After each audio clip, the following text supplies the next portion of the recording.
Hi, name's Evan. I'm in some standstill traffic right now on my way to my buddy Ryan's house. And I had a thought that came into my little noggin that I wanted to discuss with you guys. But not much eye contact because eyes on the road. We're keeping it legal. We're keeping it legal today.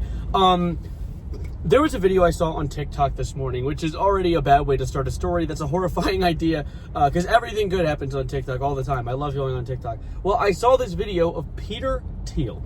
He is, you might not know his name or his face. You might recognize his face, actually. If you know that original iconic image of Elon with the most receding hairline in America, posing next to a computer that has PayPal on it, he's like giving a thumbs up. There's the guy on the other side of the image. That is Peter Thiel. He helped found PayPal with the Elon Musk.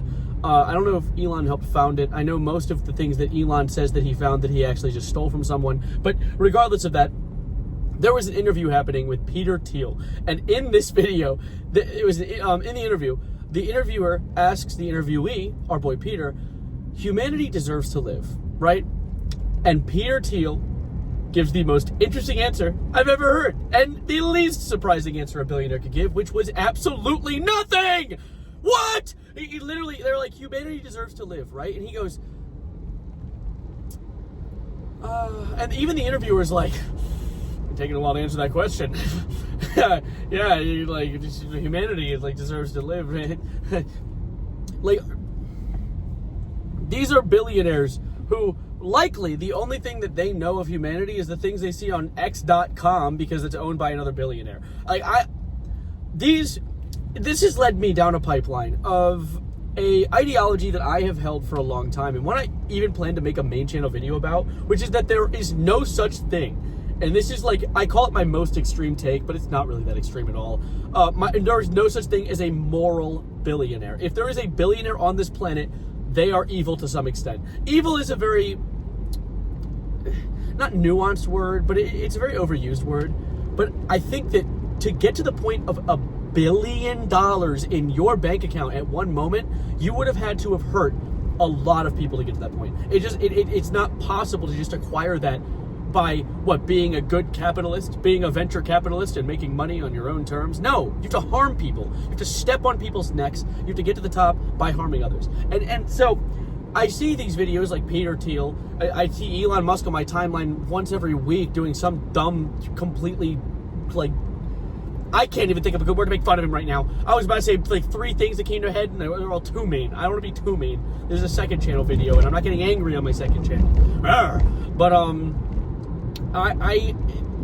it's kind of crazy, the concept of like $1 billion. To put it in perspective, 1 million seconds, like, he's lost one, there goes another one, there goes another one. 1 million seconds equates to about 12 days. Think about that. Like, a little under 2 weeks is 1 million seconds. 1 billion seconds is a little under 32 years. So, put that into perspective, the idea that people tend to call people a billionaire if they're relatively outwardly wealthy. Like, Mr. Beast is a good example. People call him a billionaire. He's not a billionaire. He's nowhere near a billionaire. Mr. Beast, as a YouTuber, likely is a multimillionaire to a high degree, but he's not anywhere near a billionaire. There are not many billionaires on this planet, and even then, there are not many billionaires on this planet that we know the faces and names of. Because a lot of people who are genuinely like the richest people on the planet hide behind trading stocks, Wall Street, just like they have their money in constant fluid liquidity, mainly because they don't get taxed for it if it's in liquidity. And so it's just crazy to think about all the ways that these hyper super rich people do things with the intent of maintaining this money too. The way that, lobbying is a good example. These oil barons will do things to make sure that all of the current presidential candidates are all in favor of keeping gasoline as the primary car on the road. Oh, we don't want electric cars, they're bad for the environment. Meanwhile, the completely limited source of the gasoline tank, things are going so well. A good example as well that I was thinking of when it comes to why billionaires are just stupid by nature, because I feel like a lot of people have this like habit of, oh my god, this is a river. I'm driving through a river right now. People have a habit of attributing billionaires to intelligence. They think, oh, this person's really smart. That's the only way they could have accrued this level of wealth. Not really. Not at all, actually. You need the right people, the right spawn point, and of course, you know, a little bit of luck. There is a little bit of luck involved. And it is an important thing to consider as well. As with many things, there is a little bit of luck as a variable, because if your luck's shit, and luck is, of course, a nonsensical concept, but I mean, it just means, like, if things are going good for you, you know, sometimes, like, the right pieces had to fall in order out of your control that made that happen. But I think it's so funny that in reality, this whole concept of accruing an infinite mass of wealth that you'll never really ever be able to spend. Like, they're never spending $1 billion in their lifetime unless they're buying a military jet. Like, they're not spending $1 billion in any reasonable way for themselves. Is at its core like monkey brain, if that makes sense. You know what I'm saying? Like, if someone, think about it back when we were a bunch of chimpanzees in caves, if you believe in that, which you should, like, before we evolved to, like, have a society and shit like that, the person with the shiniest rocks, the most bitches, not even that, the shiniest rocks, the biggest cave, the best view, they get the most bitches. That's the phrase.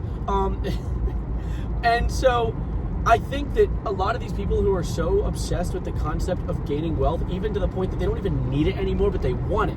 Like, Elon's freaking out about his electric vehicle mandate being paused because Donald Trump doesn't, their breakup happened. The breakup was messy, and now he's bending the law to make Elon suffer, which is hilarious because I don't like Elon, but in any other context, that's horrifying. The president can do that?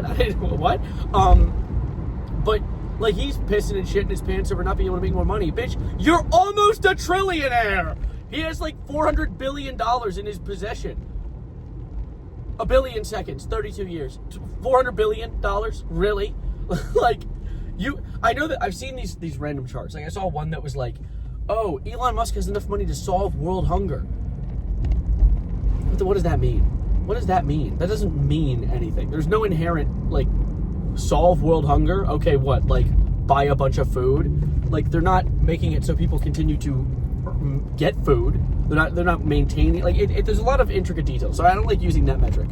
But, like, he has so much money. So many people, not even so many people, it's called the 1% for a reason. Not a lot of people have most of the money on the planet. And I think it's really funny as well, a little small detail that I found interesting, when the baby boomers die off, because the baby boomers are a bunch of old people who also love hoarding their money because they have monkey brains and lead poisoning and et cetera, et cetera. Apparently it's going to be the biggest like, transition of wealth from the baby boomer generation to, of course, whoever they're passing it down to, likely casinos, because they're all gambling addicted morons. Literally, I went to a casino once. There was an old man. He was just pressing the slots button over and over again. I don't think there was a thought going on behind his eyes. And regardless, you know, once they've accrued the wealth that's being passed down from the baby boomers, it's going to be the biggest transition of wealth in human history. God damn! How much money you got? Like, I mean, of course, it's a bunch of people who have their money saved up. They're like, these kids don't want to work. You see, I had it so easy. I mean, I had it difficult. I had to walk through 4 feet of snow to get to school, and now I have $4 million in my bank account because I invested in Apple when it was just about like a Macintosh. Like, it's just whatever. Literally, I just wanted to yap about this on my drive to my friend's house, but I'm almost there already. I plan to make an actual well-made, edited video about this, but I just had to yap about it. This was my complete, we'll call it the complete disorganized yappenings of the Savarino and his concept of no moral billionaires. I want to add more to this, though. I want to find more interviews of billionaires showing their lack of humanity, because there is a lot of them. I just can't grab them off the top of my head right now. But Elon's a good example. Peter Thiel's a good example. Of course, there's like Bezos. Like, there's so many more. There's so many more that we just don't know of because they just hide. But regardless of that, I'm gonna go hang with my friend now. Let me know your thoughts on this. If you have any other interviews or billionaires that are freaks of nature that you think I should make fun of in this upcoming video for my main channel, let me know, please. Comment it down below, because I'd appreciate the help. And also, I plan to do a little special thing, because I talk about Elon way too much. So I'm thinking this just for you guys to know. I'm gonna hide Elon in the video. I'm not gonna. It'll be not hide necessarily, but he will not be the focus of this video that's gonna come out, because I don't want him to be, because he's always the focus of every fucking video I make, and I'm tired of talking about that stupid idiot. So anyways, I'm gonna get out of here. Thank you. Driving to my friend's driveway right now. So my name is, as always, is Evan, and I'm gonna go to Costco.